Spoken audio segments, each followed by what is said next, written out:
എന്തുവാടാ മറ്റൊരു വെട്ടം വേണ്ടേ? ഒന്നുമില്ല കുപ്പ, ദീപാവലി അല്ലയോ? ദീപാവലിയായിട്ട് വെളിച്ചം മാത്രമേ ഉള്ളോടാ, ഒച്ചയും മേളൊന്നും ഇല്ലല്ലോ. രണ്ട് പടക്കം വല്ല വാങ്ങിച്ച് പൊട്ടിക്ക്. ഓ, ശ്രദ്ധ മലിനീകരണം ആയിരിക്കും. അത് വെടി പോയ പടക്കോടാ. ഇതെന്തുകൊണ്ടാ പിള്ളേർ ഈ കൂട്ടി വെച്ചേക്കുന്നേ? ഇത്രയും പടക്കം ഒഴിഞ്ഞിട്ടാ നിങ്ങൾ ഈ ചുമ്മാ ഇത് കമ്പിത്തിരി കത്തിച്ച് കളിച്ചത്? ഇതെന്തുവാ പന്തം കത്തിച്ച് നിങ്ങൾ എവിടെ പോവാ ഈ പാരത്തിരിക്ക്?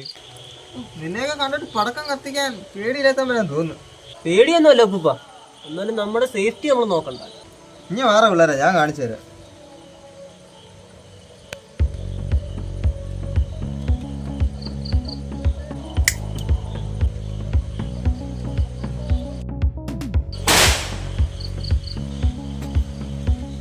പഴയ വെടിക്കാരനായിരുന്നു.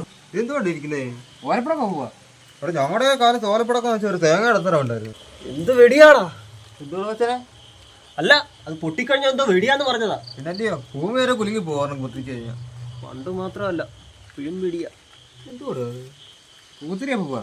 എന്തോട് ഇത്? എൻ്റെ കാലത്ത് കമ്പിത്തിരിന്ന് വെച്ചാൽ എത്ര നീളം ഉണ്ടായിരുന്നു. ആ ഒരെണ്ണം കത്തി തീരണമെങ്കിൽ നേരം വെളുക്കുമായിരുന്നു. ഇങ്ങനെയാണ് നേരം വെളുക്കും. പണ്ടത്തെ കാലത്ത് തീ കാണിച്ചോ, ഇന്നലെ തീപ്പൊരി വറക്കേണ്ട സാധനം ഇപ്പൊ ഒരു കാശിനും കൊള്ളത്തില്ല. തിരിച്ചു പിടിച്ച് കത്തിച്ചാൽ പോലും മതി. ഓ, ഇപ്പൊ എന്റെ സെറ്റപ്പ് ഒക്കെ മാറിയില്ലയോ? കറക്കപ്പ അപ്പൂപ്പനോട് കറങ്ങാനല്ല, കറക്കാൻ. അത് കറക്ക പൂപ്പാ.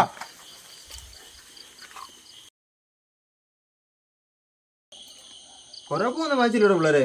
മേടിച്ചില്ല പൂവാ. ഞങ്ങളുടെ കാലത്ത് ഒരു കൊരവപ്പ് കത്തിച്ച് വെച്ച് കഴിഞ്ഞാല് അത് ഇന്ന് കൊരവിടും. അത് കാണാൻ എന്ത് രസമാണെന്ന് അറിയാവോ? ഉള്ളതാ തീർച്ചയായും. എടാ ചുമ്മാ ഇരിക്കാനായിട്ട് പടക്കമൊക്കെ പൊട്ടിക്കട പിള്ളേരെ.